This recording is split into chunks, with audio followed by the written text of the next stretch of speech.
ഇനി തിരിച്ച് വീട്ടിലോട്ട് നടക്കുമ്പോൾ തന്നെ മനസ്സിലുണ്ടായിരുന്നു കേട്ടോ രാത്രിത്തേക്ക് ചോറ് മതി എന്നുള്ളത്. കാരണം ഉച്ചയ്ക്ക് ലഞ്ച് കൊണ്ടുപോയിട്ടുണ്ടായിരുന്നില്ല, പപ്സ് എന്തോ ആണ് കഴിച്ചത്. അപ്പോൾ അതുകൊണ്ട് തന്നെ ചോറ് കഴിക്കണം എന്ന് നല്ല ആഗ്രഹമുണ്ടായിരുന്നു. നമ്മൾ മലയാളികൾക്ക് ഒരു നേരം ചോറ് കഴിച്ചില്ലെങ്കിൽ എന്തൊരു വിമിഷ്ടം ഉണ്ടല്ലോ. അപ്പോൾ എല്ലാവർക്കും ഉണ്ടെന്ന് അറിയത്തില്ല കേട്ടോ, എനിക്കുണ്ടേ. അപ്പം ഞാൻ ചോറാക്കിയിട്ട് ചെറിയ രീതിയിലൊരു തേങ്ങാ ചമ്മന്തി അരച്ചു. എന്നിട്ട് കുറച്ച് ചിക്കൻ ഇരിപ്പുണ്ടായിരുന്നു, അത് വറുക്കാൻ എടുത്ത് വെച്ചിരുന്ന ചിക്കനായിരുന്നു. പക്ഷേ എങ്കിലും ഞാൻ അതെടുത്തങ്ങ് കറിയാക്കി. അപ്പോൾ ആ കറി വേവുന്ന സമയം കൊണ്ടിട്ട് ഞാൻ നാളത്തേക്കുള്ള 2 ബീൻസും ക്യാരറ്റും ഒക്കെ അരിഞ്ഞു വെച്ചു. അല്ലെങ്കിൽ രാവിലെ അരിയിലൊന്നും നടക്കത്തില്ല കേട്ടോ, 2 മണിക്കൂർ കൊണ്ട് എല്ലാം സെറ്റ് ചെയ്യണം. അതുകൊണ്ട് ഞാൻ എല്ലാം തലേന്നത്തെ അരിയേണ്ടതെല്ലാം എടുത്ത് അരിഞ്ഞു വെച്ചിട്ടാണ് കിടക്കാറുള്ളത്.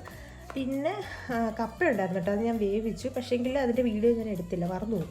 അത് കഴിഞ്ഞിട്ട് ഞാൻ എൻ്റെ പാത്രമൊക്കെ കഴുകി അവിടെ എല്ലാം വൃത്തിയാക്കി എല്ലാം സെറ്റ് ചെയ്ത് വെച്ചു. പക്ഷേ എന്നിട്ട് ചണ്ടൻ പോയി കുളിച്ച് റെഡിയായി വന്ന് ചോറ്, ചീനി, ചിക്കൻ, പപ്പടം, ഇച്ചിരി അച്ചാറും കൂടി ഉണ്ട് കേട്ടോ എൻ്റെ സൈഡിൽ. ഞാൻ എൻ്റെ ഫുള്ള്